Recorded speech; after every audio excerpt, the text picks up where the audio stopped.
ఈ వారం అమృత వాక్కుల్లో హృదయ సౌందర్యం రావులపాటి వెంకటరామారావు గారు రాసిన మాటలు. అందరినీ ఆకర్షించే గొప్ప అందాన్ని సౌందర్యంగా వర్ణిస్తారు. రూపలావణ్యం, సుకుమారం కలగలిపి ఉండే ఆహ్లాదకరమైన లక్షణం సౌందర్యం.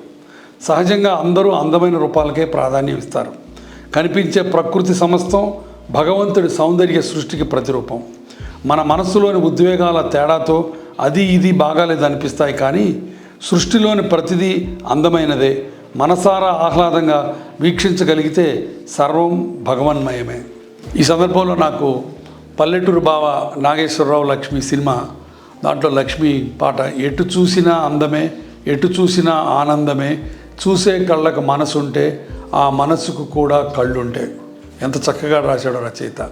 చూసినా అందమే, ఎటు చూసినా ఆనందమే, చూసే కళ్ళకు మనసుంటే ఆ మనసుకు కూడా కళ్ళుంటే. ఎటు చూసినా అందమే, ఎటు చూసినా ఆనందమే. ప్రపంచాన్ని చూడటానికి మనకి అర్థం చేసుకొని ఆనందించే కళ్ళుంటే ఎటు చూసినా అందం కనపడుతుంది. ప్రతి తల్లి అన్నం తినకుండా మారాం చేసే తన బిడ్డకు అందమైన చందమామను చూపిస్తుంది. చందమామ రావే, జాబిల్లి రావే, కొండక్కి రావే, గోగుపులు తేవే అంటూ కొసరి కొసరి తినిపించే ప్రతి ముద్ద అన్నమయ్య కీర్తన సౌందర్య రాశిలో భాగం. జో అచ్యుతానంద జోజో ముకుంద అనే లాలిపాట సౌందర్యానికి నిద్రాదేవి వశం కాకుండా ఉంటుందా? అందమైన ఎదురందరుడికి గంధము పూయరుగా, తిలకము దిద్దరుగా అని త్యాగరాజు తన కృతినే ఒక సౌందర్య సాధనంగా మలచి రూపలావణ్యాన్ని తీర్చిదిద్దాడు.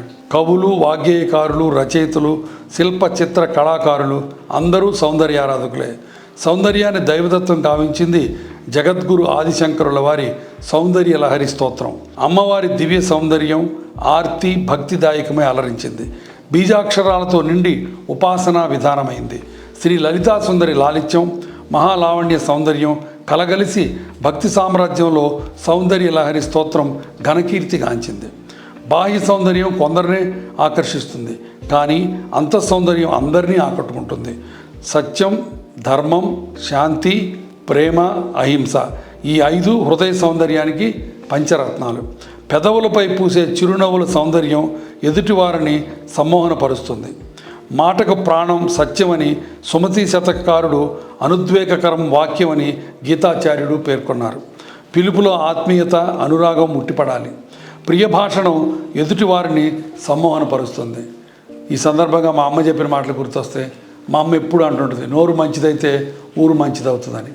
అట్లానే మా అమ్మకి ఇంకొక చాలా ఇష్టమైన సామెత, నాకు ఇష్టమైన సామెత ఏంటంటే, కూరకు తాలింపు, చీరకు జాడింపు, మాటకు లాలింపు ఉండాలని. ఎంత కరెక్టో కదా. లాలింపుతో మాట్లాడితే అందరూ మిత్రులైపోతారు, ప్రపంచం అంతా ఆనందంగా కనపడుతుంది. మధురా నగరిలో కంసుడి దగ్గరికి వెళుతున్న శ్రీకృష్ణ బలరాములకు పూలదండలతో ఎదురు వచ్చింది కుబ్జ. కోరగానే పూలదండలతో ఇద్దరిని అలంకరించింది. ఆమె చాలా పొట్టి, అనాకారి, అష్టావక్ర. ఆమె అంతఃసౌందర్యానికి సంతోషించి సుందరి అని పిలిచాడు. ఆమె పాదం మీద తన పాదం పెట్టి గడ్డం కింద చేతితో పట్టుకొని పైకి లేపాడు. ఆమె అద్భుతమైన సౌందర్యవతిగా మారింది. భగవంతుడు బాహ్యప్రియుడు కాదు, అంతఃసౌందర్యాన్ని చూసి అనుగ్రహించే సర్వజ్ఞుడు, హృదయవాసి. కనిపించే రూపసోయగం కన్నా లోపల వెలుగులు విరజెమ్మే హృదయ సౌందర్యం మిన్న. నిజమే, చాలాసార్లు మనం బాహ్య సౌందర్యానికి ప్రాముఖ్యత ఇచ్చి మనిషి మనసులో ఉన్న ఆర్ద్రత, వారి మంచితనం మర్చిపోతుంటాం. అందుకనే కొన్నిసార్లు మనకు పరిచయం అయిన తర్వాత మొదట్లో చాలా యావరేజ్గా ఉన్న వ్యక్తులు కూడా తర్వాత అందంగా కనపడతారు. ఎందుకంటే వాళ్ళ పర్సనాలిటీ తెలుస్తుంది, వాళ్ళ మనసులో ఉన్న అందమైన భావాలు తెలుస్తాయి, స్నేహం పులకరిస్తుంది, దాంతో మనకి వాళ్ళు అందంగా కనపడతారు.